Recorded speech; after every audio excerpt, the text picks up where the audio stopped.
We're good? Okay. All right, guys, we're going to get started. Listen up. Remember, if you have your computer open, please close. The exceptions right now are Tina, Jen, and Cody. Same thing with your phones. Please pay attention during this meeting. So we have a lot on the agenda today, and for the sake of our guests, we're going to move straight to the Judicial Board appointments. So Anthony, would you like to say a couple words before we begin? I'm Anthony. I'm the current Judicial Board Chair. I also chaired the selection committee this year, which is composed of myself, a representative from each of the classes, the 4 undergraduate classes and the graduate council, and then also a representative of the Dean of Students Office and a non-Dean of Students Office faculty. So for the process of selecting these members for appointment, they were each interviewed, and then the selection committee reviewed the interviews and decided to recommend them for appointing by the Senate. So that was the process for that. So we're going to go through these one at a time. Each person will have the chance to speak on their behalf before we open the floor for questions and then a vote. Make sense? All right, so first, the Rensselaer Union 45th Student Senate approved the Judicial Board Selection Committee's appointment of Anthony Barbieri to the position of Judicial Board Chairman, effective January 1st, 2015. So I can't tell who moved and seconded this. Who moved for Anthony? It might have been me. Who seconded? I'm very well. Okay, also moved by Steve and seconded by James. Hi again. So as I said, I'm Anthony Barbieri. I'm a current senior. I'm going to stick around until next fall, the end of next fall as a co-term student. I've been on the Judicial Board since freshman year and became chairman at the end of my sophomore year. Throughout that process, I've had the opportunity to sit on cases, and I feel like I'm ready for another year of it. I enjoy the position. I'm pretty active in student government, as some of the senators I'm sure can attest. So I'd like to serve as chair for the next year. Also, just out of curiosity, if people are wondering, because when I was chairing the selection committee, I did not have a vote myself, so any recommendations by that selection committee was by that committee, not myself voting myself in.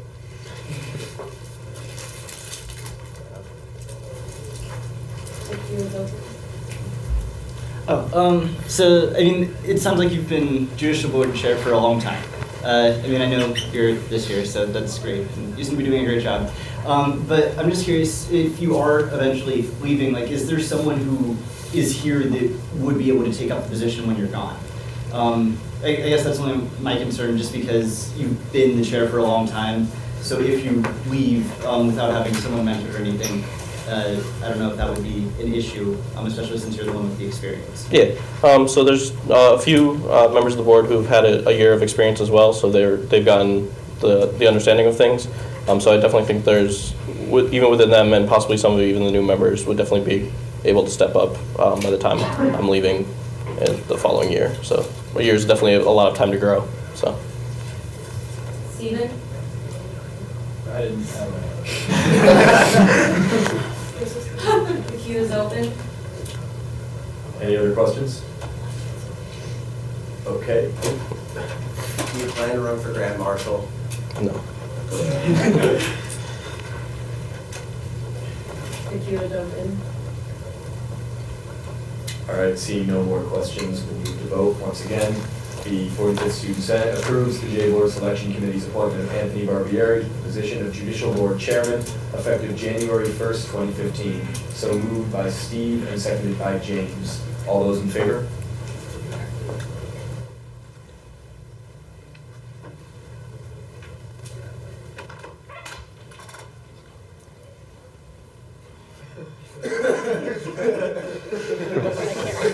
Got 19. What'd you get? 19. Okay, all opposed? Put your hand down, Paul. All right, I think that's everybody, so motion passes 19-0.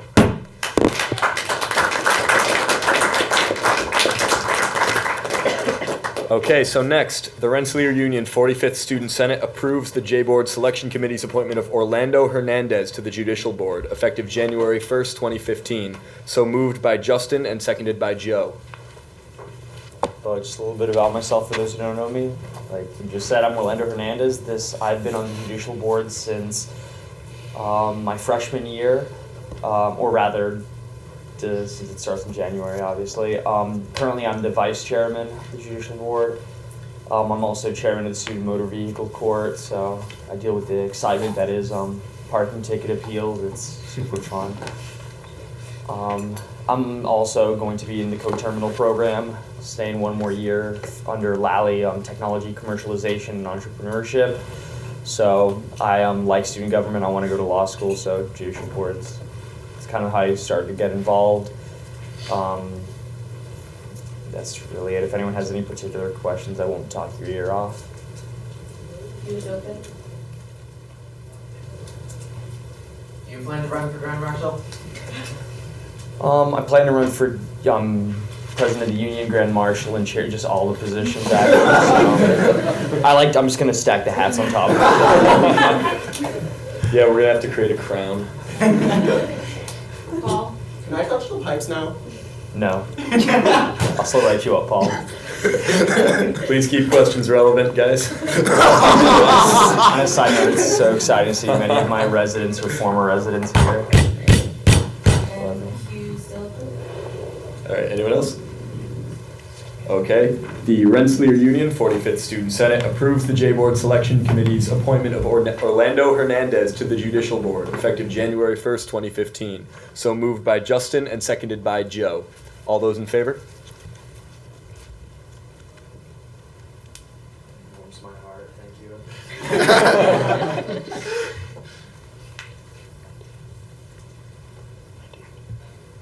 All right, all opposed? Okay, motion passes 19-0-1. I have another meeting I have to get to, but thank you for Okay, next up, the Rensselaer Union 45th Student Senate approves the J-Board Selection Committee's appointment of Chris, I might butcher this, Notarnicola? That was perfect. Notarnicola to the Judicial Board, effective January 1st, That was impressive. Not many people get 2015. that first. Judging by the illegible signatures, I'm assuming this is so moved by Steve and seconded by James once more. Take it So away. yeah, hi guys, I'm Chris Notarnicola.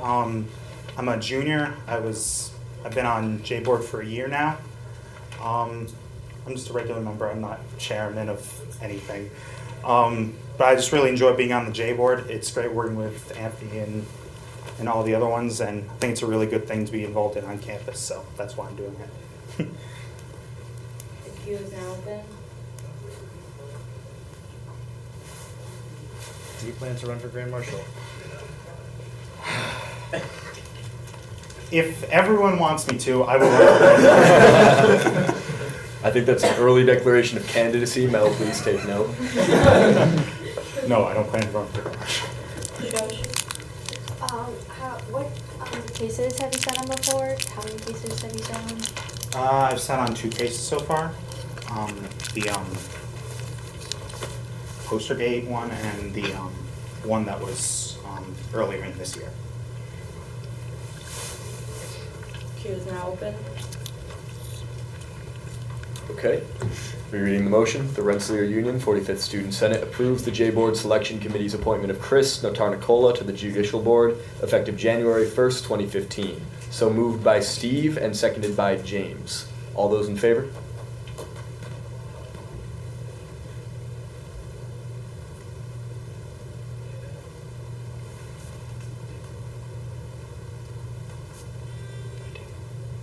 Okay, all opposed?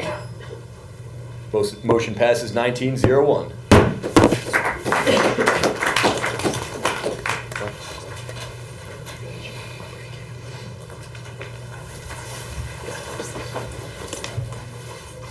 Oh, jeez. I'm hoping this is still Steve and James.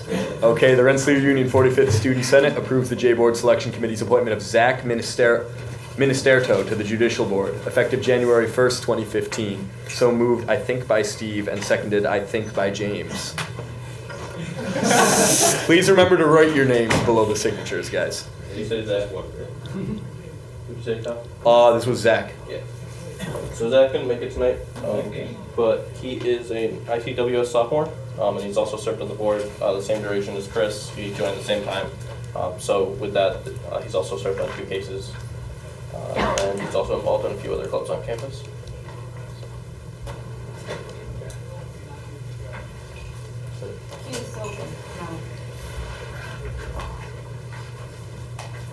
Any questions? Okay, seeing none, then we'll move right to vote. I just read the motion, so unless anyone needs me to reread it again, all those in favor?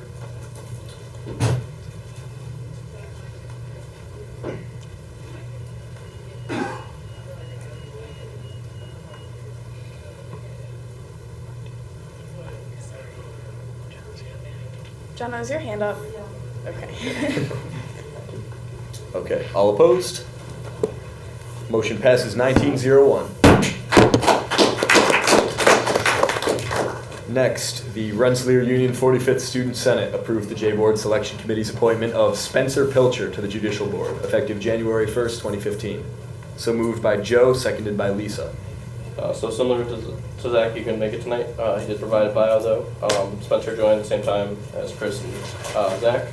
He's a fourth-year nuclear engineering student. He's also a member of Phi Gamma Delta and Rensselaers. And as I mentioned, he's sat on 2 cases since he joined last year. The queue is now open.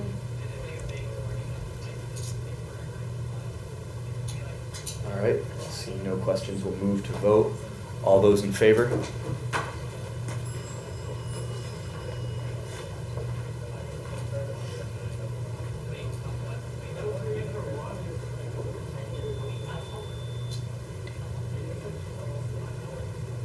Okay, all opposed?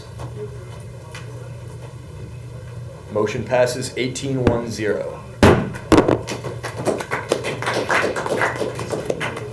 18-1-1-1, yeah, thank you. All right, so the Rensselaer Union 45th Student Senate approves the Judicial Board Selection Committee's appointment of Nathan James to the J-Board, effective January 1st, 2015. So moved by Paul E. Laurie and seconded by Lisa. I'm Nate. I was an alternate member that got approved at the end of the spring semester, so I've only sat on 1 case.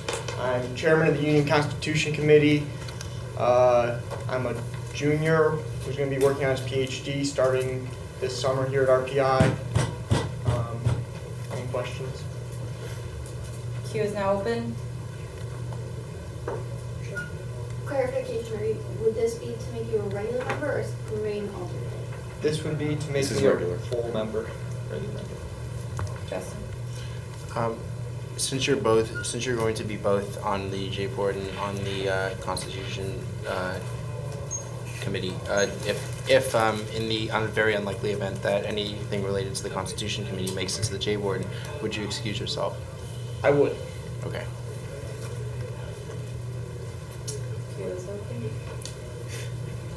Okay. To reread the motion, the Rensselaer Union 45th Student Senate approves the Judicial Board Selection Committee's appointment of Nathan James to the Judicial Board, effective January 1st, 2015. So moved by Paul and seconded by Lisa. All those in favor?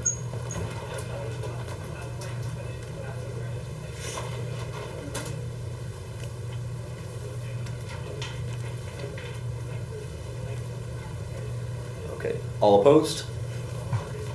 Motion passes 19-01.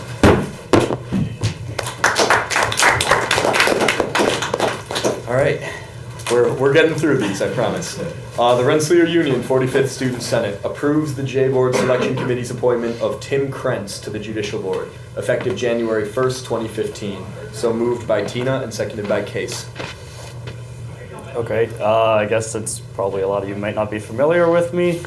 I'm a grad student in my 4th year here, working on my PhD in the materials department. I have never been on the J-Board. I served on the independent council before we disbanded it, and have served for 2 years now as the rep, or the graduate rep to the Faculty Senate Curriculum Committee. And I guess I heard that there oftentimes had not been a PhD student who had not been an undergrad at RPI, and I figured I should help out and represent my peers. So there you go. Queue is now open. So you say you're a 4th-year PhD student. You plan to be here for I'll be a here full at year? least through next winter, yeah, unfortunately. Okay. Queue is open. Any further comments? All right. The Rensselaer Union 45th Student Senate approves the J-Board Selection Committee's appointment of Tim Krentz to the Judicial Board, effective January 1st, 2015. So moved by Tina and seconded by Case. All those in favor?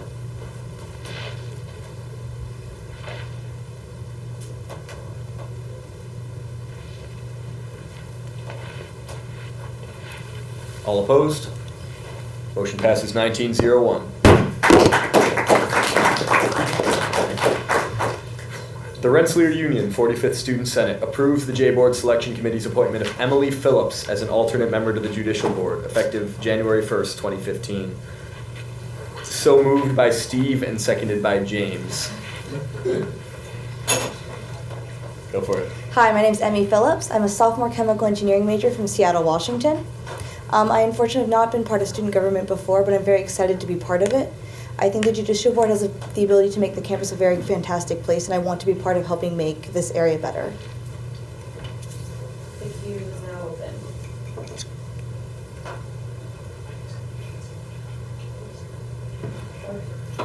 What kind of other activities are you involved in? Any model UN or similar activities? I'm an active member of the RPI Players, as well as active in several of the religious groups on campus. Unfortunately, I'm not part of Model UN or anything such as that. Queue is open. Anyone else? All right. Seeing none, we move to a vote. The Rensselaer Union 45th Student Senate approves the J-Board Selection Committee's appointment of Emily Phillips as an alternate member of the Judicial Board, effective January 1st, 2015. So moved by Steve and seconded by James. All those in favor?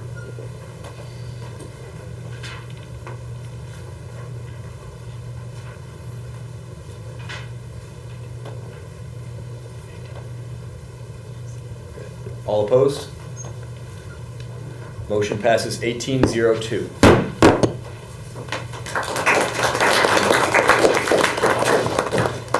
The Rensselaer Union 45th Student Senate approves the J-Board Selection Committee's appointment of Trishala Chandri Yeah. as an alternate member of the Judicial Board, effective January 1st, 2015. So moved by Steve and seconded by James. James, you actually wrote your name on this one. Okay. Go for it. Hi, I'm Trishala. I'm currently an aerospace engineering major, but I'm thinking about switching to maybe computer engineering with a minor in business. I am a freshman, so I don't have the experience that a lot of other people have, but I'm really excited to learn about how J-Board works and everything that's a part of it. Queue is now open. Okay, seeing no questions. Do you have something? No, seeing no, oh, okay, go for it. No, Mason. Okay. So in high school, did you do anything that would be in a similar vein of student government or something like that? I used to chair Model UN, so that's kind of similar, yeah. Queue is open. Anybody else? Seeing none, we move to vote. Once again, the Rensselaer Union 45th Student Senate approves the Judicial Board Selection Committee's appointment of Trishala Chandri as an alternate member to the Judicial Board, effective January 1st, 2015. So moved by Steve and seconded by James. All those in favor?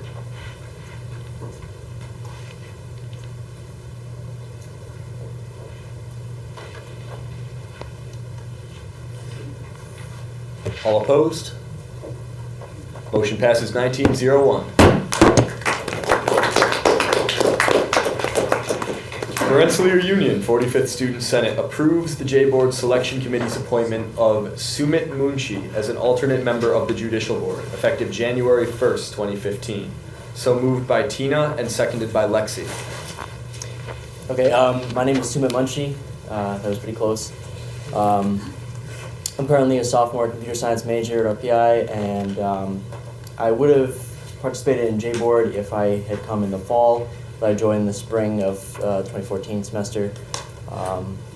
But I have some experience from back home. I served on the youth court of my town, where we dealt with first-time youthful offenders, and we basically gave them a second chance, had a clean criminal record by assigning them community service hours depending on what the impact of society was. So I feel like I want to participate in something like that on campus other than fraternity-related things. The queue is now open. Any questions? Okay, seeing none, we move to vote. All those in favor?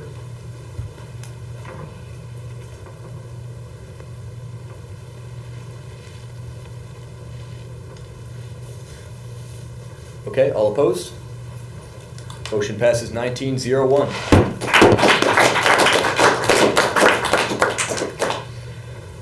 All right, on The Rensselaer Union 45th Student Senate approves the J-Board Selection Committee's appointment of Ian Il-Shin as an alternate member to the Judicial Board, effective January 1st, 2015. So moved by Paul and seconded by Mel.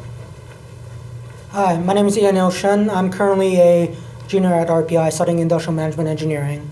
In the past, I've been involved with things such as Model United Nations, mock trial in which I represented a lawyer in fictional cases, and mock trial and teen court, which was similar to what was mentioned by the previous member. It's in case which I represented the jury in actual legal cases regarding juveniles cases, and I'm very much interested in doing something similar at RPI. Queue is now open.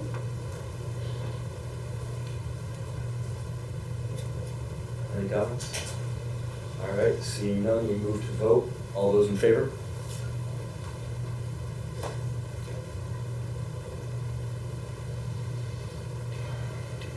All opposed? Motion passes 19-01. And finally, the Rensselaer Union 45th Student Senate approves the J-Board Selection Committee's appointment of Harrison Lineweber as an alternate member to the Judicial Board, effective January 1st, 2015. So moved by Justin and seconded by Lisa. So Harrison couldn't make it tonight, but he did send in a bio. So he said he's a class of 2018 computer science major, and he went to Ottawa Hills High School, where he was part of theater, Molly Wen, and Quiz Bowl. And at RPI, he's also involved in RPI Ambulance and RPI SEC, and other branches of student government. So he was looking forward to get more involved in student government via Judicial Board. Queue is now open. Okay. Has he confided in you and plans to come GM? No. Queue is open. All right, once again, the Rensselaer Union 45th Student Senate approves the J-Board Selection Committee's appointment of Harrison Lineweber as an alternate member to the Judicial Board, effective January 1st, 2015. So moved by Justin and seconded by Lisa. All those in favor?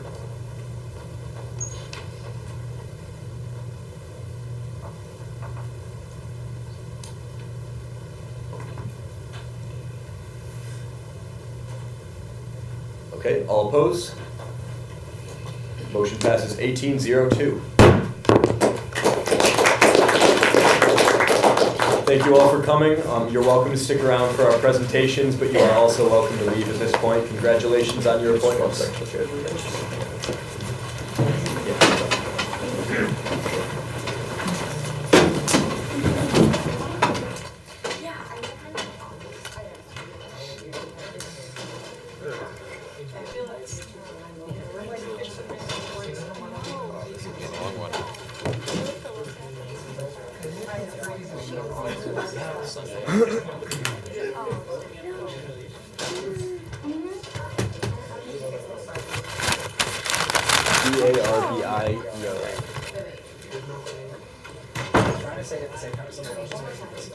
I'm going to use this pause as an excuse to eat a Milky Way because I haven't had one yet.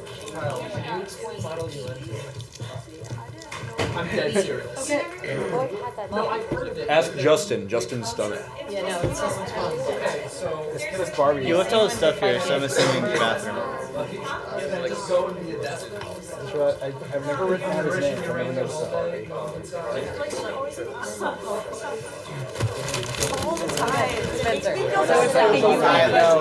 Where did Joe just go? Guys, please get settled down. We're going to continue on with the meeting in just a moment. Do we still have quorum? Everyone's in and out? Can you try? 8, 10.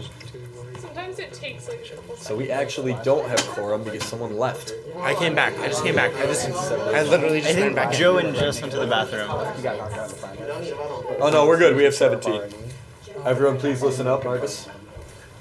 All right, Jen, you can get started when ready. Oh, it is a little purple. There we go.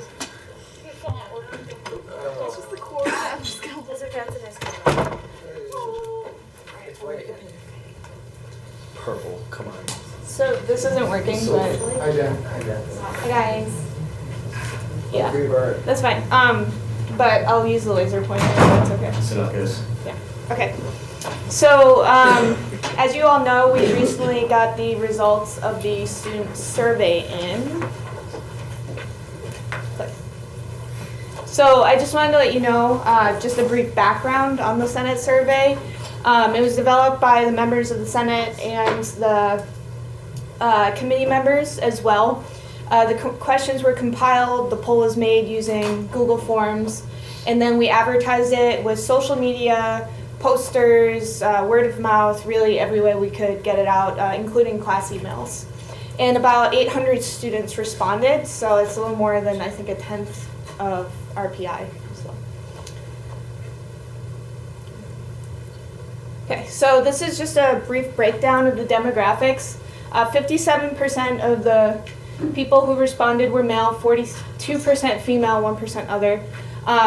The breakdown by schools showed that the majority were engineering, followed by school of science students with a small portion of architecture, business, and HAS. The classes were pretty evenly split, with the graduate students being the smallest, also class of 2019. So, and 64% weren't Greek, 36% were Greek. So the first section corresponded to food quality. One of the big issues was whether or not food met students' dietary needs. You can see that 35% of students in this category here were unsatisfied with the dietary needs of the food here at RPI, while 20% thought the food adequately suited their needs. The food quality satisfaction, again, 38% of students were dissatisfied with the quality of food, and only 20% were satisfied. We also polled on the new options that were opened recently. This included Mega Burger, Husatos, the Sushi Station, and also the unlimited meal plan, because that was new this semester. So there was general satisfaction with the 3 new eateries on campus downstairs, but the unlimited meal plan actually had a higher rate of dissatisfaction. 41% of the students who are on that meal plan aren't satisfied with it, with only 24% being satisfied. So that was one of the big issues we saw with the survey. We also polled the satisfaction overall with the meal plan options, and 47% of students were satisfied. So that's almost half, and the other half were unsatisfied. And then we also looked at flex dollars, and 39% were satisfied with the places to use their flex dollars. So that's pretty good, but we still have 28% who are unsatisfied with that. All right. Next, we looked at dining hall attendance. So the first, or the 2 most common dining halls are Commons and Sage. A lot of students visit these daily and weekly. When compared with Blitman and Bar H, you can see that there's over 100 students that visit both Commons and Sage daily, while Bar H and Blitman have maybe 10 or 20 students who visit it daily. So these are definitely our 2 most visited dining halls. This also showed in the comments section of the survey. A lot of students had issues at both dining halls, finding silverware, finding plates and trays to carry their food. They often commented that they were very crowded at meal times, service was slow, and there was a lot of disappointing comments, I guess, on those 2. There weren't very many comments for Blitman or Bar H, besides on food quality, which we'll talk about later. Okay. When we polled campus eateries, we found that 71% of students would go to Father's, well, 50% went to Sage, 55% went to the Library Cafe, and a very small 8% of students had visited the Lally Galley. A lot of students didn't even know it existed, which was in the comments with lots of question marks. So maybe, that eatery could benefit from some additional advertising to students. All right, so obviously we had to pull in Arizona because it's a very, very important thing for students at RPI. So we asked, given the same price point, what is your iced tea preference? And 59% of students said Arizona was their iced tea preference. And on top of that, students are willing to pay $1 to $2 on average for iced tea, not Arizona. So we definitely got a lot of data regarding this, so that will be great for any proposals anybody needs to write to get Arizona back in fathers. So, all right. So now I'm just going to go through a few highlights about the comments section for food services. There were many, many pages of comments, so I kind of highlighted the main topics here. One of the biggest issues was the price versus the quality. A lot of students are saying that, you know, they can eat out for less than the price that they pay for the meal plan. It's way cheaper to eat if you live off campus, and that the quality of the food here isn't very good for what they do pay. So they asked us in the comments section to try to make improvements to the quality of the food, because students do pay quite a lot for that meal plan, and they, you know, should get some higher quality food if they want it. Another big issue was that allergens were not labeled properly, if they were labeled at all. So one student was lactose intolerant, can't eat cheese. They don't always label if there's cheese or not. Gluten-free was a huge issue for the, you know, people it affected. They had a very hard time finding gluten-free options, especially if they wanted to go to places besides the dining commons. So that was a large issue for students. Another issue were sanitation concerns. We had these comments both on eateries like the library cafe, where students witness unsanitary actions by the workers there, as well as in the dining halls. And also a lot of people said there was insufficient variety with the food, you know, it was too high carb, too high fat, and that their diet wasn't always accommodated, so a lot of vegetarians and vegans had some problems there because there weren't, you know, good enough meal options besides the salad bar every day, you know, for something like that. So the second section of our poll looked into academics and how satisfied students were with academic affairs at RPI.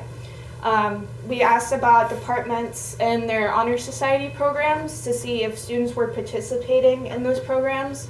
And most students were, but 1 to 3 times a semester or 1 to 3 times a month. And also this is less than once a semester. So the majority of students participating, they didn't do it, you know, weekly. And a lot of students, almost 30%, didn't participate at all. So overall, though, the students were very satisfied with their faculty interaction, 73%. So even though they can't go to programs all the time, they still get the interaction with faculty that they desire. Okay. We also looked at the drop deadline, and we wanted to know if students had enough time to figure out their standing in a class before the drop deadline had passed. Sorry, these percents are a little tricky to see here, but 25% of students were not able to make a decision before the drop deadline. Some of the classes, they actually didn't get an exam or really even start lectures till almost at the deadline, so that was one of the issues. It was a computer science class, I think, Intro to C Programming.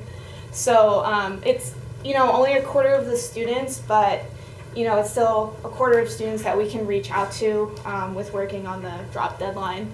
And we also asked students if they used ALAC or knew about ALAC, which is the tutoring center, and 46% of students have used ALAC, with 54% of students who have not. So, okay. As far as research goes, a lot of students have participated in research. So 72% have participated. The compensation for the research varied. This includes, you know, people who get credit and money or money and experience. So it's kind of split in 3 ways, almost evenly. So students get credit, money, and experience equally with their research. And 61% of students had difficulty finding research opportunities. So a lot of our academic affairs projects, I think they can really help students find research opportunities. A lot of students commented that it was difficult for them to find them themselves and would like the departments and the faculty to reach out to them more. Okay. So overall, what do students want from their departments? They really wanted mentoring programs, not just with faculty, but also with upperclassmen. So they get more advice on what courses to take and how to direct their career path. They also want, like as I said, just help finding research, whether it's outreach from the departments, the individual professors themselves, or overarching seminars on how to join a research lab. And another thing students wanted were some social events where they got to meet with faculty, but also meet other students in their majors. That was a big point for a lot of students, was they didn't know enough people in their major, and they didn't really get to interact with faculty in a social setting. It was more in an academic setting. We did a lot of work with this poll to get a lot of feedback on residence life. The hall-specific feedback and input is going to be processed soon, and that will go into the SLC Res Life proposal.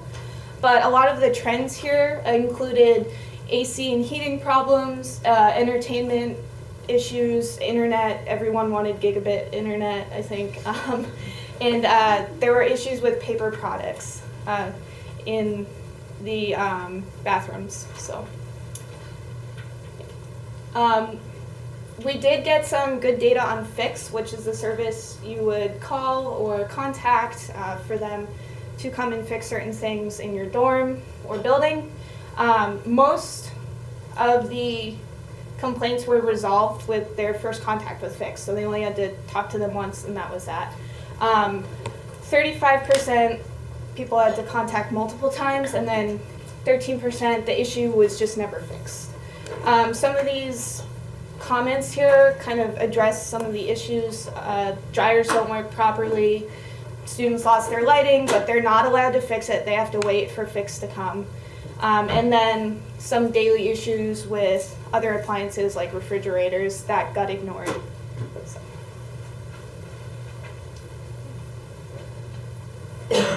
So after going through the food options and the issues with the res hall, we looked at off-campus living. 66% of students are interested in moving off-campus after sophomore year. A lot of the reasons why students want to move off-campus includes privacy, includes living with friends or significant others, but the major issue was finances. This was a priority for 70% of the students who were interested in moving, and also just filled up the comments section completely. A lot of students can't afford to live on campus when there's such a cheaper option available. This includes the meal plan as well as rent and utilities.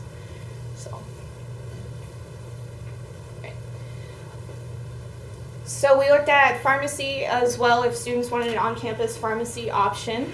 There was 78% support for the pharmacy on campus, and almost half the students use prescribed medication while they're on campus. An interesting fact was that some students thought this pharmacy would cost us a decent amount of money and we'd have to pay a lot into it to get it going, which doesn't have to be the case. There are some low-cost ways to get the pharmacy up and running. So despite that, that thinking we have to pay for it out of our fees, there was still an overwhelming approval to get pharmacy on campus. 20% of students have used the counseling center. Out of these 20%, a third have had issues scheduling appointments. They don't think they can schedule enough appointments, and sometimes it gets really crowded. So there are many comments on this that we can look through. And we also looked into transportation for the health center. This would be to appointments, like blood work or getting imaging done, routine things like that. And almost 70% of students said they would definitely like to use the transportation offered by the health center if we had it. We also looked into pet-friendly housing. 9% of students in Troy have pets, and half of them were interested, half of the students polled were interested in pet-friendly housing. So maybe we can bump that 9% up if we start working on our pet-friendly housing proposal. Right. Another big project that facilities working on is crosswalks. So we also polled the crosswalk use. Crosswalks used most, obviously, are the 15th quad one right outside the Union, Sage and North around the corner, Burdette and the approach. These two have heavy usage, and that's where we usually get the most complaints about poor lighting, drivers not stopping. They're not official crosswalks, so they can't be enforced as well. So we definitely have some numbers for foot traffic there now that we can use. We pulled the van transport service, so this would pick up students and bring them to the places around Troy and the surrounding cities. Most students polled that they'd use it 1 to 3 times a month, which is great, if you want to go on the weekends. And several students said they'd use it weekly. That's 20%, so it would be a pretty popular service for those students. So overall, we got really good feedback for the van transportation. We also polled for community relations. This is one of our newer committees that's starting up. We like to see how many students were visiting downtown Troy or the surrounding area, and a lot of students were visiting, the majority were visiting 1 to 3 times a month, with 30% once a week, which is some really good data, especially since we're trying to promote relations with downtown. And a lot of students would also like to get more involved with volunteering in Troy. So 64% want to volunteer, and they also commented that they would like a list of volunteer opportunities, kind of an easier way to get involved, to see who's in need of volunteers. So there were a lot of students really interested in a service like that. Right. We also polled on communications to see if students were satisfied with how well we were communicating with the student body. The most info they received was through Facebook, email, or posters, but they would really like to see more Reddit and Twitter posts, so we can definitely be more active on those two electronic sites. Overall, the students are satisfied. 36% are satisfied, 21% unsatisfied. So SGC can definitely do better with communicating with the student body. So. Right, that covers all these survey results. These were some of the more interesting comments.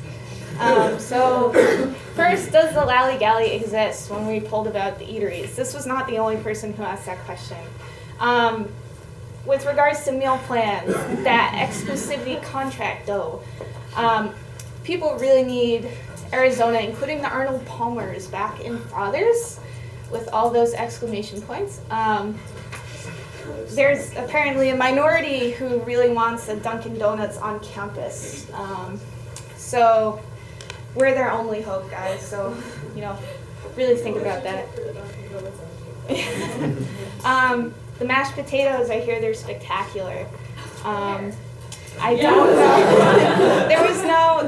This was part of a post that was almost half a page long, talking about all the food, including the waffles, how they'd eat waffles every day.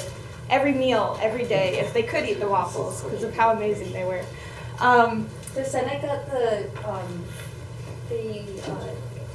the strawberry mash that you put on the waffles. Yeah. Remember, we'll open a queue after. Yeah. Keep going. In regards to what can your department do for you, they would like them to lavish him like a king. So other research, one student while looking for research, said the only way they could find a research position was to email professors until somebody loved them. For Res Hall updates, life-size communal toothpaste, and in regards to cleanliness, that's how you get ants, Woodhouse. That's how you get ants. And for crosswalks, I guess it's not a crosswalk problem, but a New York driver problem. So yeah. Just keep that in mind when you're driving. Okay. And And that covers it, so.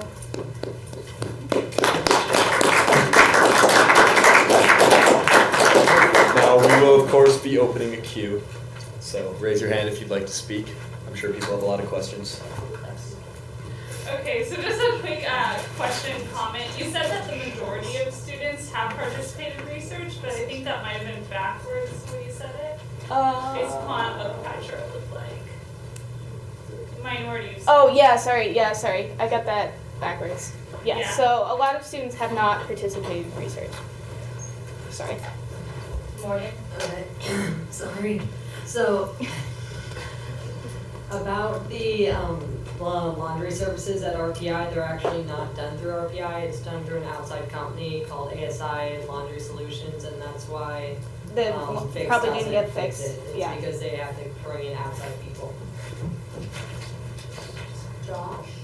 Just curiosity, when you were talking about on-campus eateries excluding the dining halls, there was no data on Jasmine's. Was that not in on the survey, or did that just not make it onto this? It was. I must have missed it. Okay. Yeah, it was there. Sorry. My bad. The Arizona, the T question, there was a lot for other. Is other Arnold Palmer based on the comments, or is it something else? All the comments was get it back, whatever it was. If it was Arnold Palmer's, I'm pretty sure it used It's to an be an Arizona Arizona product. product. It is. They It are. It still is an is. Arizona product, but we don't have it because all the Arizona products got like wiped, not just the iced tea. So yeah. So all the comments said were like Arizona and Caps, or bring back Arizona, or bring back Arnold Palmer's. No one really said anything about the other juices and stuff. It was just those two specific ones. So I think they're the most popular beverages. But there was no like write-in, I guess, for other. So Mason?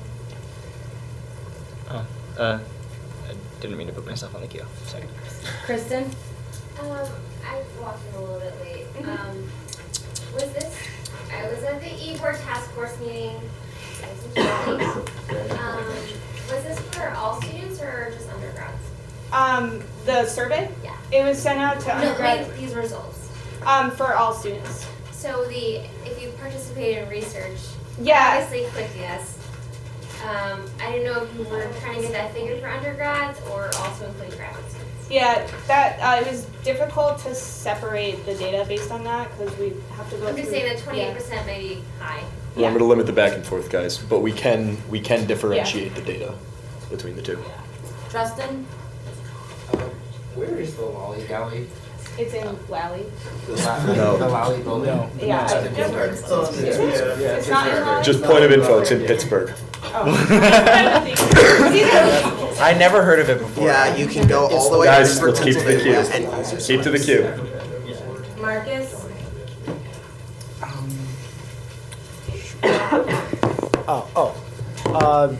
This is kind of a question for you, kind of a question for anybody who has information on it. So, after what Morgan said about the dryers being serviced outside of Fix, is a similar thing with the fridges leaking every morning? Because that's a game of chance I'm really getting like annoyed with playing every morning.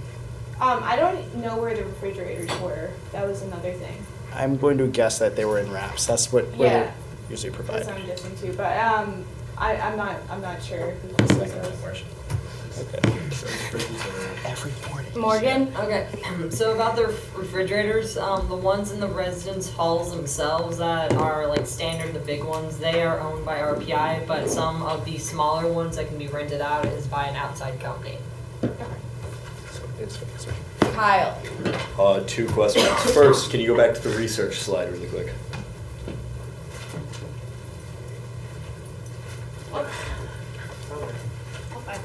We asked, I'll ask while you're going. We asked about student interest in research as well, and I know we got statistics for that. Do you know the results off the top of your head? I can't remember if the interest included the students who participated or not. It did. Okay. Well, no, the Yeah, interest was for those who didn't. Yeah, 79% of interested. students were interested in research or participated in research. It's a Okay. combination of those stats. So. And the second question The second question is, do you know when these results will be released to the public, when the document will be prepared? Okay, so if we're looking for a complete document, there's other, I guess, stats we gotta pull, especially for the res life stuff. So that would take probably at least another day or two minimum to get that all compiled. Because there's all the res life stuff needs to be compiled, and there are comments that students got to write in a number, but we couldn't do analytics on it using Google, so we have to do that by hand, or using Excel. So that's gonna take a while too, because there are quite a lot of comments regarding that. The queue is open. What format do you see the final document be taking the form of? Is it gonna be just charts? Is it gonna be charts and comments? Charts and comments. It'll be a complete summary of the results we get, and probably PDF would be best.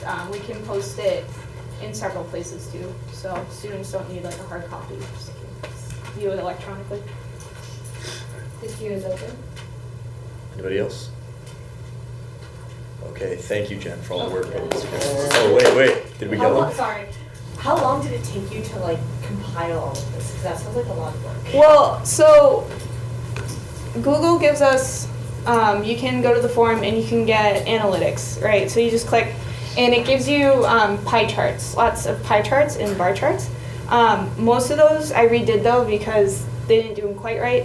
But the useful thing is that it gives you the numbers. So it gives me the numbers of students who said yes or the number of students who said no. But other than that, we go through that, we went through all the comments, so it took a while. But like I said, there were some comment sections where we asked students to give, a number for something, and how many of their flex dollars they used. And that would have to be reviewed and compiled by us. And like I said, 800 students responded. So I didn't completely go through the whole thing yet, but I'm hoping to in the coming week. So. No.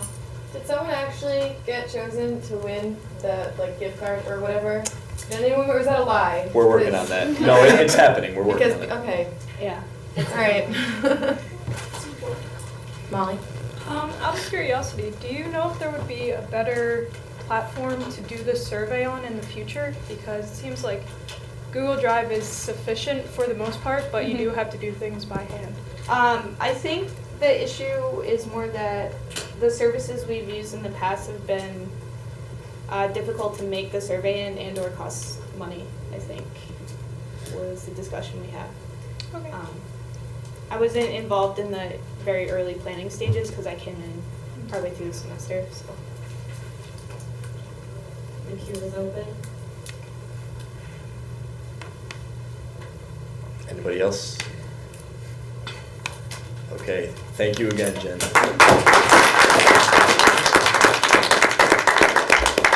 All right, we have one more presentation today, and that is going to be Gabe, Senate CIO, presenting on an RPI petition service.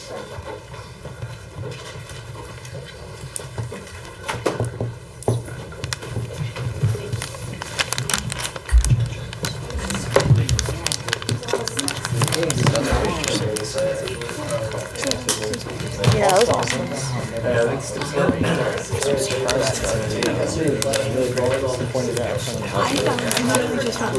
Yeah. I had got one for campus. Do you think it would be more? I thought it was 75, really, in favor. Yeah. I thought there'd be more people in favor because they wouldn't think, because they would want their own pay. Why more against? Well, because people have been complaining that Fair has been smelling up first floor, stuff like that. You don't want to deal with pets, and you don't want to deal with the repercussions of having pets. I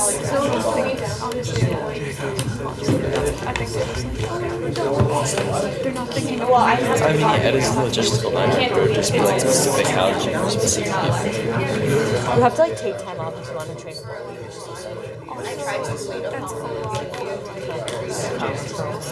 I think it's all different. So, I mean, it depends, like, Well, I mean, they on have the a- pet. If it's just like a hamster, not a dogs are a bad plan. Yeah. I mean, like, they have apartments where association, like, and then you're responsible for them. So, I mean, it would be more closer to that than just the maintenance stuff. I mean, so I think it's definitely possible if it's, like, sectioned off in specific purposes, you don't see plans. We'll be starting up in 30 seconds. Didn't we just install this technology? Didn't we just install this technology? It's having a lot of problems. That's very true.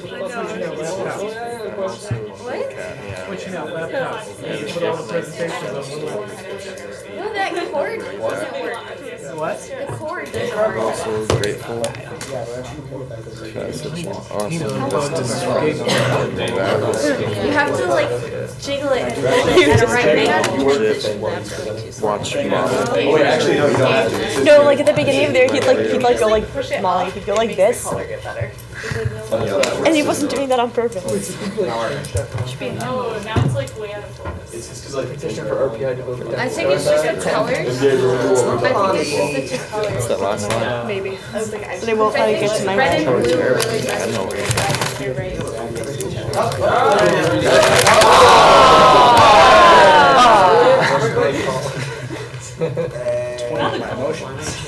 Entertain a motion to replace the projector. Yeah.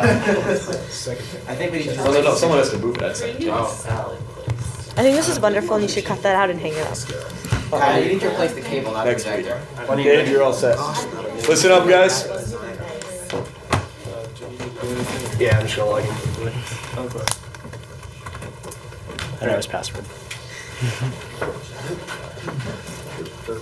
Hi everyone, so this is a project that Web Technologies Group has been working on in collaboration with RIT over the past few weeks, and Kyle, our GM. So to start off, one of our alums actually realized that this was a project going on at RIT. They developed it for their student government to create petitions and have their voices heard. So we thought it would be a good idea to bring it here and kind of customize it for our own use. So we started doing that, did a few stylistic changes. As you can see here, you have the main screen when you log in, and you have all the petitions that are currently in progress.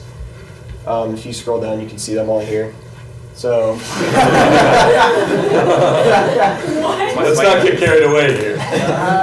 So yeah, you can see like some of that were marked different colors.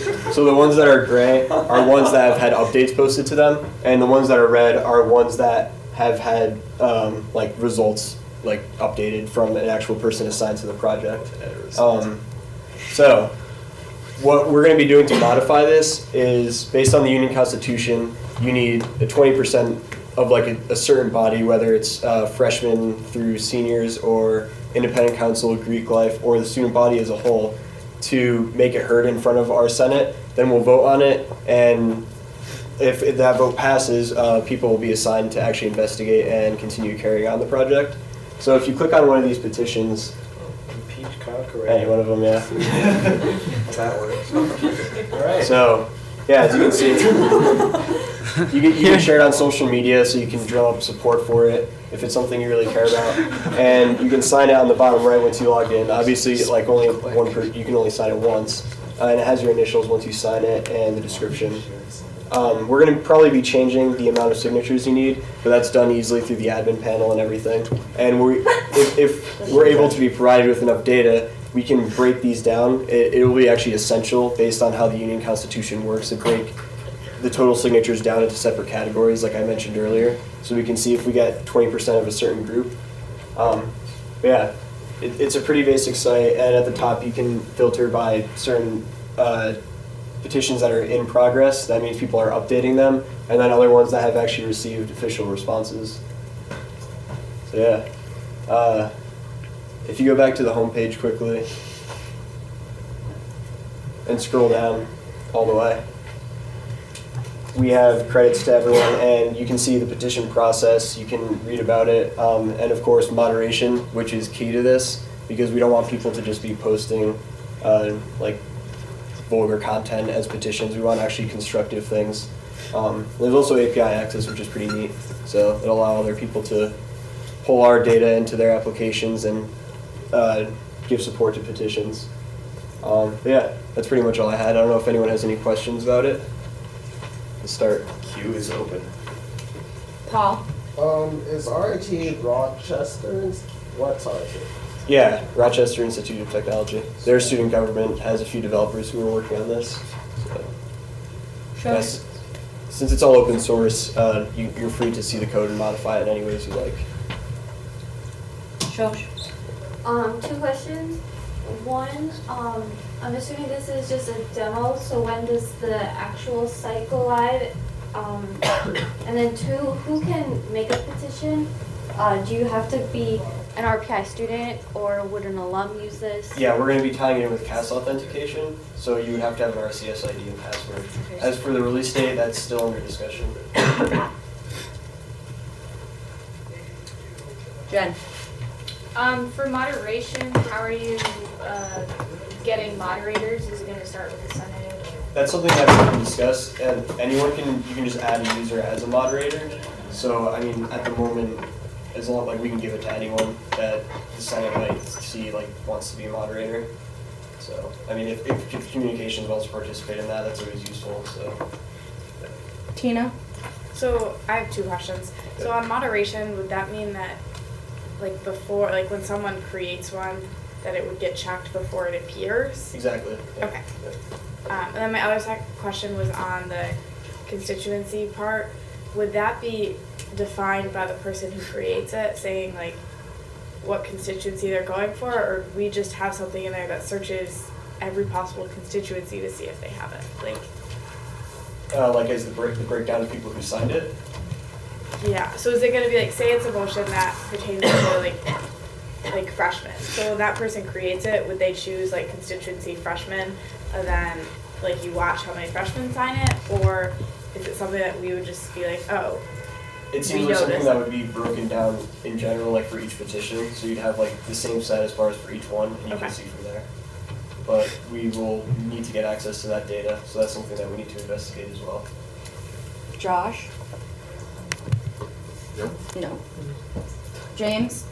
Have you thought of creating rules for moderation? Because some things might be deemed able to moderate, but other things impeach Kyle, however offended he may be, it actually could be. I was talking with Kyle about this. He says things like that might be seen as personal attacks. I mean, we have to kind of let it, but if there's tons of swears in it, then you know what I mean? Obviously you have to moderate that out. If you click on moderation, there's a few steps that will probably be changing before launch that we still need to discuss, but there's places for all of these things, which is nice, but yeah. Steven? I have 2 questions. One, how do you plan to kind of get the student body to know about this? Is any posters, Facebook, everything? Or? Yeah, I mean, we'll have social media outreach, and I'm sure communications can help us out with that.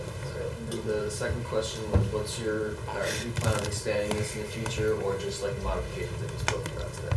I mean, the idea was to bring it underneath the student government website. That way it would be one place where everything is, and we'll see how that goes in the future. Yeah, for now, we're just going with changing up how this works. Mel? Is there gonna be a lifetime of the petitions? Can they die? Because it's not will they stay there for 2 years? Or is there gonna be a span of a time limit of how many signatures you need within so many months or semesters? Yeah, I mean at the moment we can talk about that, but they should still stay up there indefinitely until they're deleted. So yeah, something that was posted 2 years ago, if it receives enough community support, could potentially be brought back. I don't know if that's a concern, but yep. Kyle? To answer a couple people's questions really quick, the Union Constitution says that when the Senate receives a petition signed by 20% or more of any constituency, then it must consider it for an immediate vote. So, and it also says a valid petition. So valid is up to interpretation, and we can define that via motion once this site is created. We have to accept petitions. There will be a motion before us to accept this site as a source for valid petitions and to use the rules of this site to define validity. Along with that, with regards to any constituency, yes, any petition that is signed by 20% or more of any voting constituency is how that's being interpreted. I've spoken loosely with the chair of the judicial board in approaching this. And finally, with regards to personal attacks, to answer James, if someone did a petition that just said impeach Kyle, that is totally fine. That's a legal petition for them to make. But if they said like impeach Kyle, his mother was a hamster, and I don't even know, then that would be different. That would be a personal attack. Mel? So going back to what I was talking about before, so if someone so if like a senior signed a petition and then graduated, so they're not like a member of the union anymore, just like will their vote still count? Like does their signature still count if there's no like limit to this? I mean, at the moment, there's no petition? mechanism to get rid of those. I mean, we could start, if we get an updated like filter by class year, that doesn't exist. You know what I mean? Because those votes are still going to be in the database. So if it records their class year, we could get rid of those if it's past like a certain amount of time. You know what I mean? If that's a problem. So. Jenna? Two things. One, Yep. how would you deal with the people that don't graduate, like within 4 years, like if they graduate 3 or do co-term, or like how would you deal with that? I mean, there's year by cohort that we usually get, but I mean, that's a gray area that the Senate might need to discuss. And then second, how do you plan to stop the probable impeach Shirleys that we're going to get? Because that's technically a valid petition according to what Kyle was saying, but that's probably not going to go over too well. Yeah. I mean, that's something we can discuss again when we go over moderation policies. That's a very good point. Keep going. Mel? So let's say that one of the petitions gets enough, like votes, like signatures. Then what? Like we said before, it will get brought up for a vote in front of the Senate to see if someone wants to continue investigating it. And if it passes, then obviously someone will pursue it. Sure. But what? Sorry. Continue with Shosh for now. Two suggestions. One, can you add more filters so that if someone wants to look at, say, food-related petitions versus residence hall petitions, they can sort and like by class year, like things that are more relevant to them? Can you add those filters? Yeah, I was talking with Kyle about that just this past week. So that's something that we might see developed over winter break once it's released like next semester at some point. Okay. We'll see what happens. And then the second thing, can you make it for the person who makes the petition, can you make it optional if their name is associated with it? Or does it have to have their name attached to it? At the moment, no. We could add that in. I don't know if that's something that you guys would like, so. Because like an organization might want to create a Yeah, petition yeah. versus a personal person who wants to make a petition. Okay. Lexi? Just a brief comment, I know we talked about this a little bit. I personally think that you shouldn't allow any kind of petition that has specific names on it. Like if it said impeach the Grand Marshal, I guess that might be better. But even if it was like impeach this person, you can still, I feel like that person can be very attacked just for no reason. So I just think eliminating no names, no personal names would be a better way to go. That's my opinion, but I think you guys should highly talk about that when you're discussing the moderation policy. Yeah, that would be a great talk that I would like to hear what the entire Senate has to say on moderation because that's a pretty sensitive area. So. Tina? Two things. Someone said, how are you going to deal with the impeach Shirley motions or petitions? And one of the things is that even if someone comes up with that now, technically, it's then brought before us to vote on it. So in that case, it's our ultimate decision. We can always vote these down, is the other thing to consider. And then the other thing is it's been mentioned a couple times when we went to launch this. And that's the conversation that Gabe and I are having right now. And we're more than willing to hear your thoughts and input on that. Some of the conversation has been, do we launch at the same time that we launch the new student government website, or is it a separate launch beforehand? Because the development of this is probably going to be finished slightly sooner than the website. But that being said, there still are a lot of questions on this, so they may go hand in hand. But if you have thoughts or comments on that, we're more than willing to hear them. Josh. Going on back to the moderation, I think it's important that any moderation policies that are decided are made clear and public, so that if someone submits a petition and all of a sudden they don't see it, even if potentially there's a sort of send back, your petition was denied on the grounds of, and specifically quoting a moderation policy, so that there's not sort of that going back of students saying, hey, I tried to make this petition and it didn't show up. Yeah, and that's a good point because petitions can't be edited once they're submitted. So since someone's name will be attached to that at the moment, I mean that, you know, could be a problem. So. Justin? So first, a point of information directed at Jenna in response to what you're saying as to whether or not someone specifically is still no longer a student or not. Once someone graduates, their RCS ID goes out of service. So maybe, I'm sure there's some kind of function in the API, or if not, an easy check to see if the RCS ID is still valid.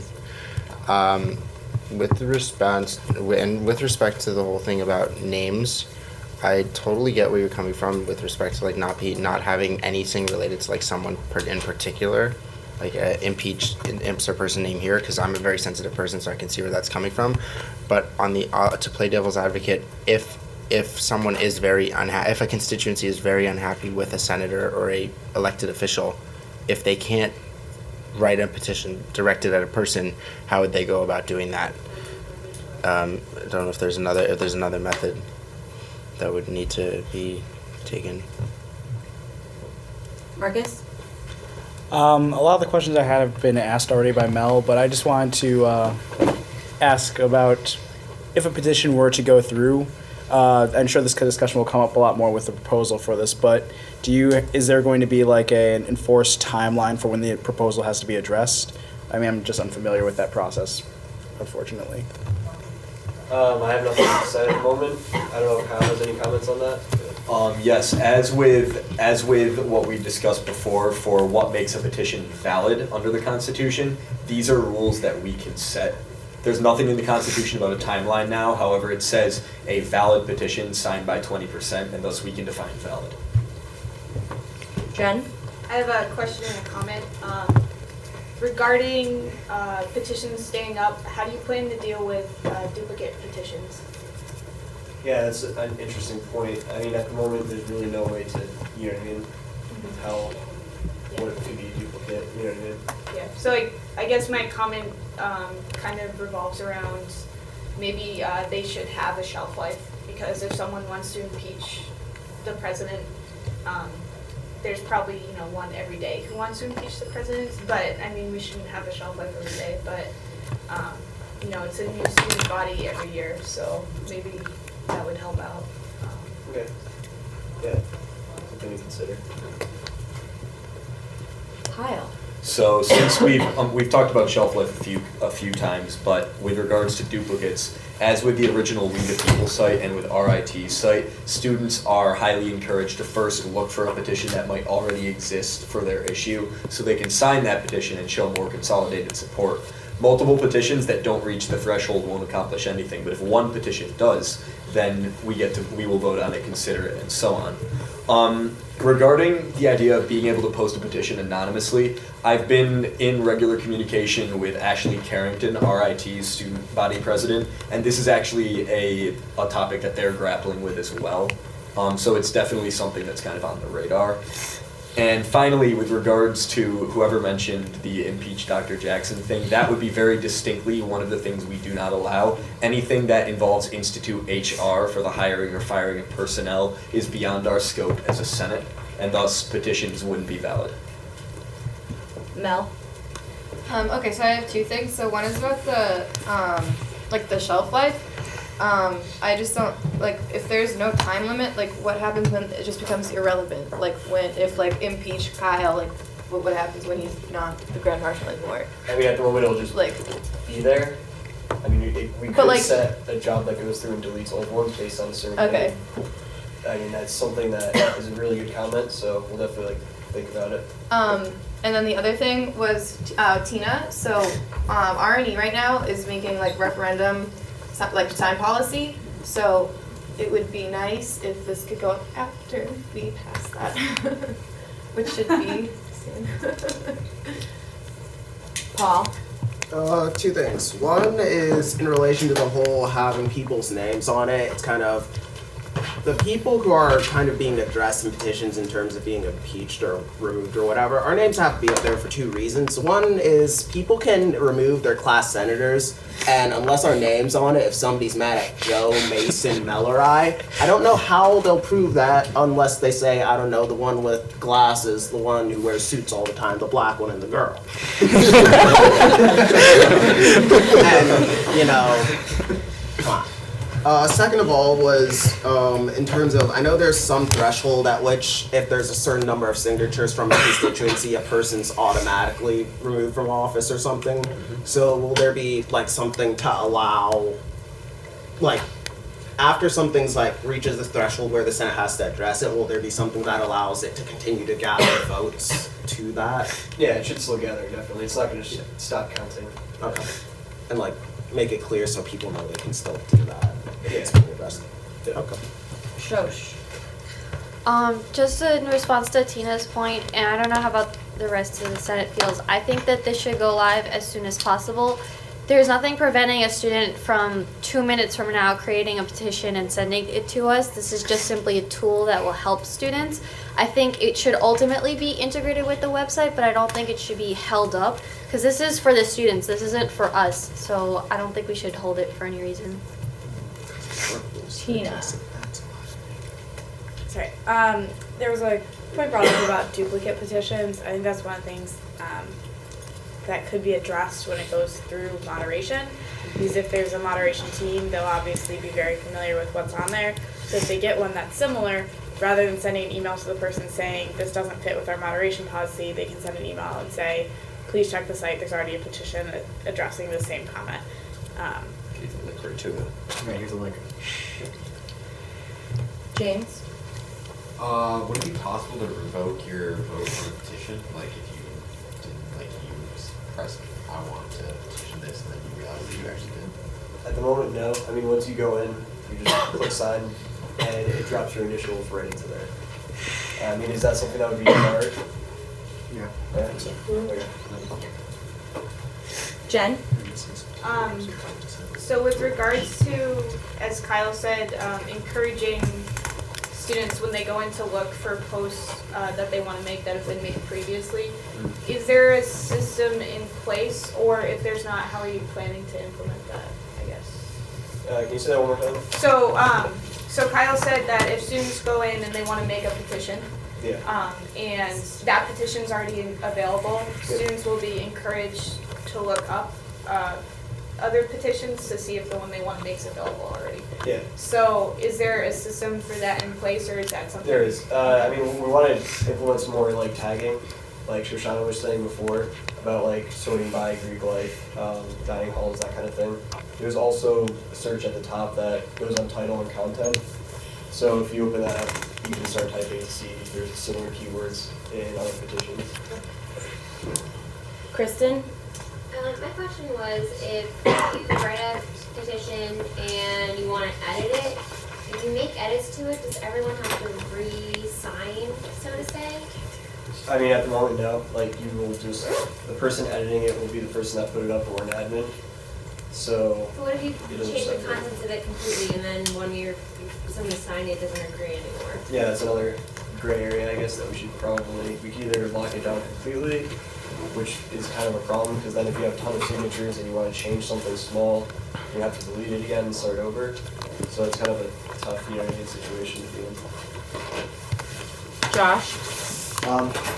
Just a concern on shelf life. Someone puts up a petition, impeach the Grand Marshal, and 2 years later it finally reaches its signature goal, and Kyle's no longer the sitting Grand Marshal. It's Joe, for example. So now you've got Joe.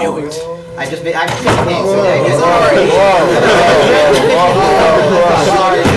Keep it going, guys. Joe's already. Now you've got whoever the sitting Grand Marshal is 2 years from now, who's been asked to be impeached from a petition that's 2 years old. So maybe if a petition has the shelf life of the current sitting Senate that they're voting with, otherwise you could run into issues with titles as opposed to names. Yeah, I mean, another thing you can consider is the date it was posted. and go off of that, but I guess you can't necessarily do that in all cases, so. Mason. Okay, so the first thing was just in terms of being anonymous on voting and stuff. I think that it should be allowed like anonymous to peers, but people are like the moderators and such are aware of who did what, so that way there's still some accountability. But it would encourage more people to participate if they don't. I guess because I'm not showing their name publicly to everyone with this idea. Just the people who are in charge. And when you go to post something, it should probably have. I don't know how hard it would be for you guys to implement with the search features that you have right now, but I know like when you go to post something on Reddit, it tells you, oh, these posts are similar to yours. Are you sure you really want to post that? Because it might already been posted. So like search the tags or something to show them similar, so that way they do a finality, or like they make them more sure of that posting. And then with the timeline shelf life thing, with that, I think that's definitely something that should happen. I agree with the Senate idea. I was going to say that, but it was already talked about. And then there was one other thing. And in terms of editing the post, I know Facebook has a system where you can't edit a large group, at least the name. You can edit the description and such, but like you can't edit certain specific details after it reaches a certain threshold of users, because once it gets past that point, those keywords are associated with the users, and if you change it, then it might change in a disagreeable way to the users. So it should be something that's heavily limited, so that way people don't get forced into things that they didn't think they were signed up for. Yeah. I guess going back to your anonymity thing, we're gonna get a lot of like, you know what I mean, just garbage posts if people's name aren't like put on them. So I guess that's something else we have to weigh against if doing anonymous posts. Yeah. Kyle. Couple clarification points. RIT's site, from which again ours is forked as theirs was open source, does not allow any edits to a petition once it's submitted and has a 1 month shelf life for all petitions. I actually think 1 month is a pretty good threshold, but this is open for further discussion. Anyone running for GM or PU has to get 600 signatures in under that time, and that crosses the 20% barrier for most constituencies. Regarding the process that is intended for this, just a couple clarifications. The idea is, again, when a petition gets to us, what we're voting on is not the issue itself. What we're voting on is whether we want to investigate it. There may be some exceptions, like if someone says impeach Kyle and the petition gets to us, then we would either immediately vote for my impeachment or vote to hold a referendum election or something similar. But by and large, if someone did say there is asbestos in Quad, we want that removed, we obviously can't vote to remove asbestos in Quad. That's not in our power. But what we can vote to do is to sponsor that or support that. We need to come up with a good word for it. And what that would mean is it gets deferred to a committee or to a specific senator who will act as like the point person and continue to investigate the issue. So that's just a little clarification. Jacob. Oh, cool. All right, so when I see just a service like this, my first impulse is to just do something incredibly stupid with it. So I guess We the People has like a built-in, like once a petition crosses like an automated threshold, they have to like automatically respond to it, and like two, like what are you gonna do to stop people from, making the Senate, try to build a Death Star like they did in the U.S. government? Because you can use that as a good opportunity to do like funny things by responding to that. Be like, do you even want those kinds of things to occur? Do you want to be like 100%?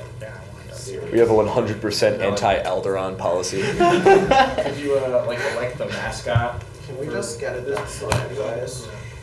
Absolutely.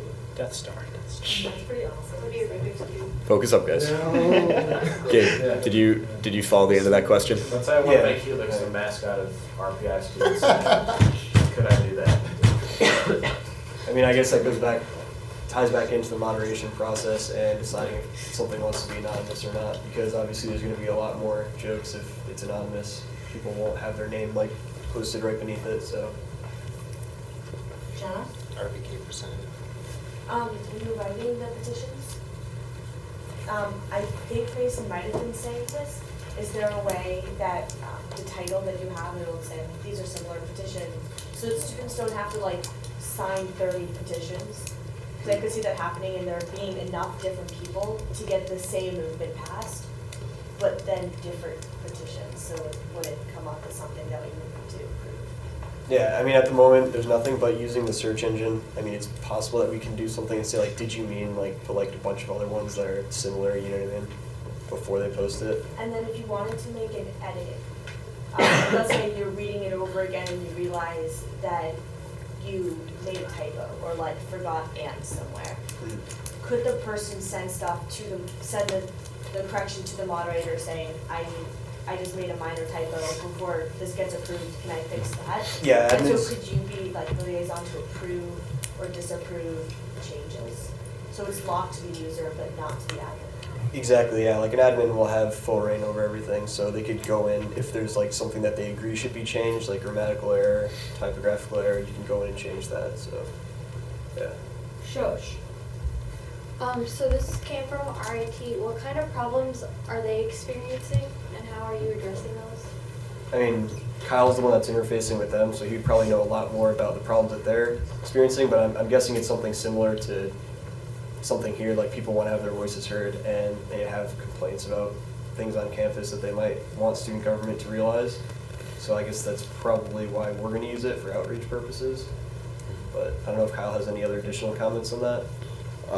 I have a lot of feedback from them written down in the drive that I can share, but off the top of my head, problems they have faced. They had to come up with a very robust adoption plan, which they did, and I would like to do similar by reaching out to organizations and groups on their campus and figuring out what causes they already had to kind of kickstart the service, so those groups could create petitions. They would share those petitions on Facebook and so on, and promote them toward their friends. Those people would then see the service and be like, oh, cool, I have something I'd like to put on there as well, and it would kind of spiral. That was one. Another was, for a little while, I believe they had a lot of kind of like inappropriate petitions, which of course would be resolved via moderation. And finally, theirs works a little differently. Instead of having like a Senate sponsor, they simply issue an official response and leave it at that, the way We the People does. And it was difficult for them to get student buy-in to that, and what made that a success was they spoke with their administration in the months leading up to its release. They spoke with RIT administration, and a number of administrators agreed that they would personally be willing to respond to petitions that reached the threshold. As a result for that, I brought this up in my recent meeting with Claude Rounds, and he said provided it is properly moderated and properly censored, he's very interested in hearing petitions that are relevant to his department. I plan to have similar conversations with other higher level admin as I continue to work with them. So I hope that gives you a bit of a picture. Tina. All right. There's 5 things on my list. They're short though. All right. So start with lifetime. That's been like thrown around a little bit. I think it'd be a nice idea if there was a choice of an end date. So if something was relevant to, I don't know, like the lights on the football field right now, like having, like when someone creates it, having them select an end date, or there'd be like maximum, and then whatever we set it to be, like 1 month, 1 semester, everything. But if it's shorter than that, if it's just like a 2-week thing, so they could set it and then it would disappear on its own after that. For moderation and like editing them, I don't think people should be able to edit them, but maybe like there's a way that the person who created it can like email the moderator and say, hey, I found this spelling error, or I'm missing a comma here, can you change this for me? And then it's up to the moderator to say, kind of like we do friendly amending our motions. And then people talked a little bit about submitting things on behalf of a club, and I still think that there should be a name associated with it. So maybe there'd be an option that says like Kyle Craga on behalf of, or like the Student Senate on behalf of Kyle, like so somewhere there's like a name, but there could be a body associated with it as well. And then another resource that might be nice would be like where you have the petition process, having like a petition template, or like something that's like helps people who have never written a petition, maybe like guidelines for writing one, just to give them a little bit so that they know what would form a good looking petition. Yeah. Okay, so it's like quite a few suggestions. I mean, they're all like pretty much tied back to what we were talking to before with like, you know, what I mean, shelf life, tying people's names and things. And yeah, I mean, we can talk about that more, I guess, and see what kind of features we can put out in times for its release. Yeah, Tina wrote down these suggestions, so they will be on the drive for review. Okay. Mel. Yeah, ask my questions. Okay. Jen. With regards to groups making posts, I know that the union, I don't think it's heavily moderated, but when you book a room, you have to add, if your group's not on there, you have to add your group to the list, and then they need to add you as someone who can make an appointment via that. So maybe you can have officers as the only ones for that group who can make posts on behalf of that group. I guess, you know, kind of implement a system like that. So that way you can still have groups making posts, you know, as people suggested. Okay. Justin? With respect, actually, I don't remember what I was going to say because I started writing minutes and I forgot. So, sorry. Oh, Mel. Okay. So if with the whole name thing, if someone, like, I'm just kind of like looking at this through an R&E perspective. If someone like puts their name down, like an individual, and so say if they like break a referendum rule, it can be like tracked down to that one person. But if it's like a club, you can't like punish a club. Yes, we can. Well, I mean. We can. I mean, that goes with what Tina's saying, where you can have like someone on behalf of, or, you know what I mean? Like, and you can like fill out wherever you'd like. Okay. Which could be optional. So, but yeah. Justin. Oh, again me. All right. Sorry. If with the respect to moderation, right? How is it going to work with respect to if someone, if there are 10 moderators, and one moderator moderates it out and says, okay, we're not posting this. What if that person has a personal vested interest in that petition? Say, for example, person A is a moderator and is involved in one of the clubs that are being referenced in this, so maybe, or maybe is a moderator and then the petition comes in, impeach themselves. They may not be, there may be a conflict of interest there, and they may vote it, they may moderate it out. Is there a way that any of the other moderators can come back in and say, no, that's actually acceptable, you can bring that out? Or vice versa, if one moderator deems it appropriate and it's actually not appropriate, is it just one moderator can have the ultimate say as to whether or not it's actually posted, or does it have to be two moderators or multiple moderators, or is there a way that once it's been moderated, can it be added, can it be reinstated or deleted accordingly? What could be done is we could have moderation flags. So if someone goes in, says it's not like good content, it can be flagged and not show up on the homepage, but an admin might still be able to see it, so you can go back in later and change this flag, you know what I mean, to true, and it'll show up on the front page. So that's something that can be, you know what I mean, figured out once we discuss the moderation process. Okay, we have 5 people left on the queue. At the end of this, I would like to entertain a motion to close discussion. If we feel that discussion needs to continue, then I mean you can vote down that motion. But currently, motion to close the queue now. What? You can't. If it ends, you don't. Well, need that's to a make good point. motion to have- I mean, I'm just saying after the next 5, I'd like someone to consider. Motion to close the queue now, and then so that no one else can be added to the queue. You're not on queue right now. No, I was saying the motion to close the queue. Yeah, queue. Are you on queue right now? No. Not yet. Okay, so you got to be on queue to make that. Okay. Okay, James is next. Motion to close debate. So called. Well, it's not really called a question. Second. Okay, that's gonna be then all those in favor of calling the question or closing discussion since there's no real motion on the table. That's a lie. 16. All opposed? Okay, oh yeah, we have a quorum. Motion passes 16 something. Discussion is closed. We'll be accepting further comments after the meeting, but this was a really good discussion. I think we're off to a good start. Oh, we had quorum. Okay, so moving on. quorum. There were 2 or 3 people who didn't vote. So, moving on then, we have 2 final motions and they're very simple. These are both approval of minutes. So first, the Rensselaer Union 45th Student Senate approves the minutes for November 10th as attached.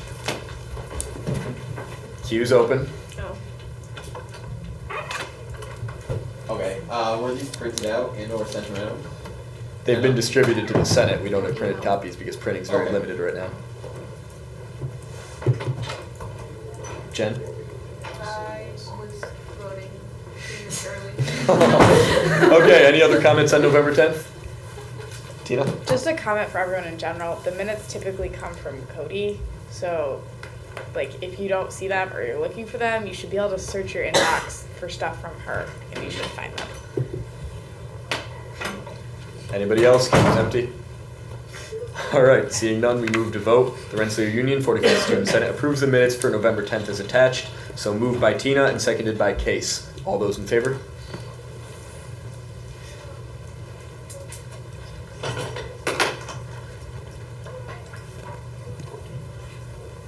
All opposed? Motion passes 14-03.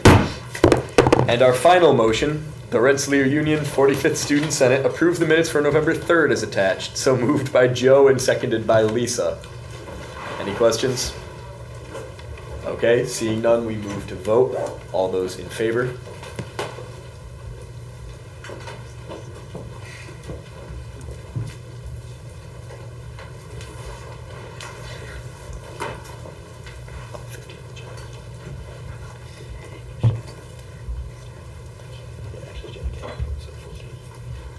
Okay, all opposed? Motion passes 14-03. Remember, Jen wasn't in the vote. Okay, then with that, we're gonna move on to committee reports, starting with, please try to keep these short as we've had a long meeting. R&E, Like 5 Mel? seconds short. Okay, so we changed our meeting time to Tuesdays at 7 p.m. For electronic voting.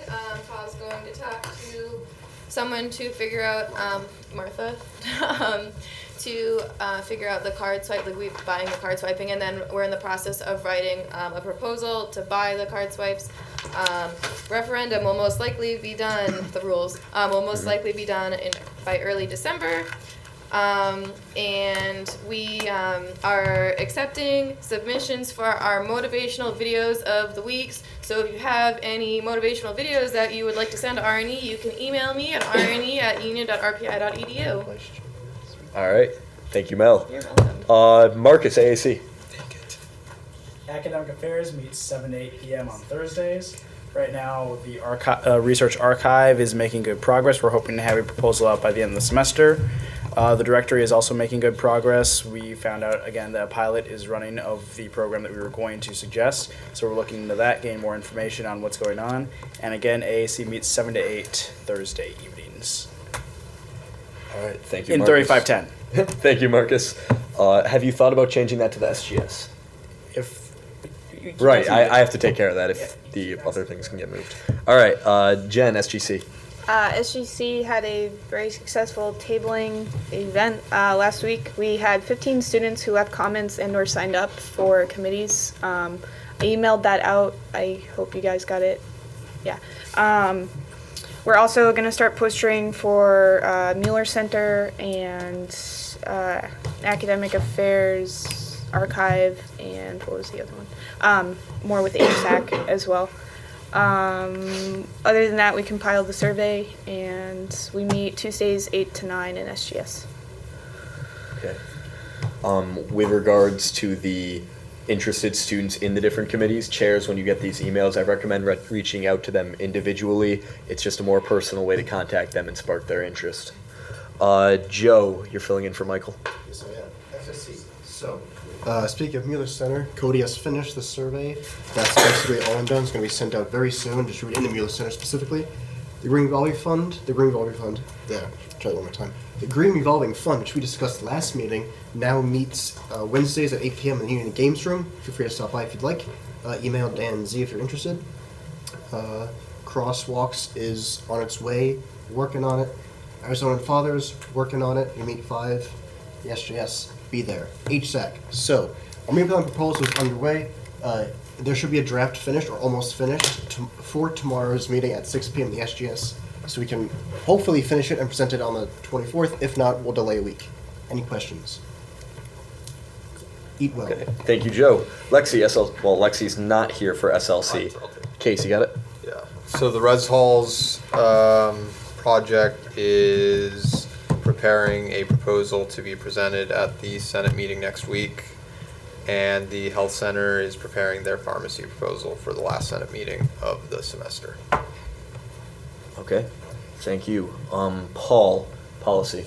So we're working on universal access now. We had a bunch of people show up who are interested, have a bunch of ideas. We're gonna start benchmarking for the stuff this week. So yay, benchmarking. I took my helmet to last meeting. Any questions for Paul? All right, thank you. Gabe, WebTech.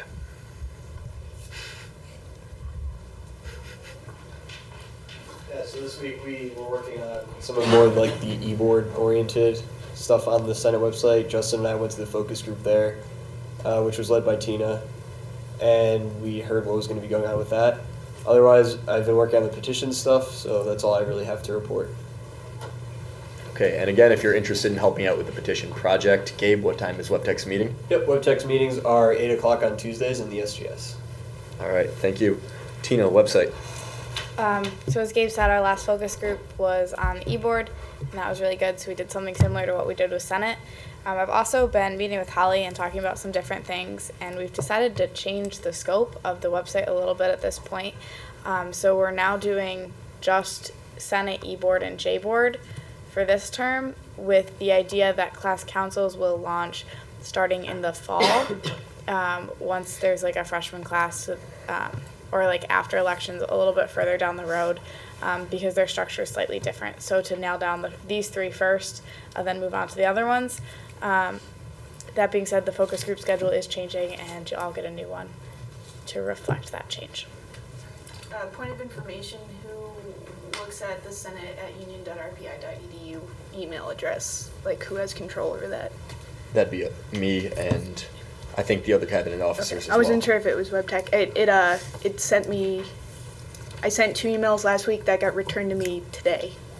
It said the quota, something about a quota. It's made it seem like the inbox was full. We did get emails from you, and that's actually an email list, not an inbox, so you need to worry That's about why something I like got that. confused about why I got that. There might be people on the list who are over quota. We can talk about this one after the meeting. Okay, sorry.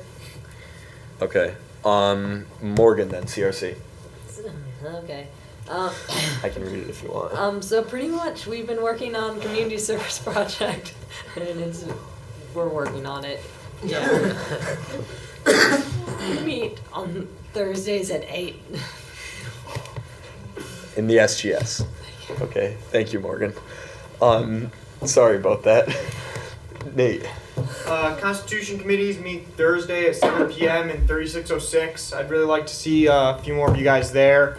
We're finishing up on J-board and E-board changes, independent council. Starting early next semester, we'll probably start having amendments to bring forth to the Senate. If you have anyone who's interested in joining the committee, let me know. What is the current plan for publicity and bringing attention to these changes before we vote? Once we're a little further, because a lot of them are intertwined, we'll be bringing them up on Reddit, in addition to if the student government website gets put up, and probably actually emailing them out and then talking to the poly, because they're interested in it. So those are general strategies. I would just like to recommend public forums as well. Yep. For direct discussion. All right. Any questions for Nate? Do you have at least two reps from the Senate? No. Do you have anyone from the ASE, Senate? don't look at me. Keegan Okay. comes to most of the meetings. I'll be looking for a second rep to Constitution then. So if anyone's interested, please talk to me after. One other thing, I just appreciate if you talk to your class councils and stuff. We don't have a graduate student on it. We don't have anyone who's a current senior on it. I think that's, yeah. All right. Any questions? Thank you. Shoshana, e-board. Last week, the executive board approved 500 color copies for S&W, and they approved funding for Humans vs. Zombies, They saw a demo for CMS2, which is the new iteration of the club management system. Budgeting will go through CMS1 and CMS2 will launch late next year, approximately. It's still under development. And then there were thank you motions to Joyce and Aline McLogan. Next meeting on Thursday will feature discussion on the budgeting guidelines going into budgets. Club budgets are due to CMS on the 30th. So if you're in any clubs, bug your officers to post those and get that discussion going. Thank you, Shosh. Kristen, Grad Council.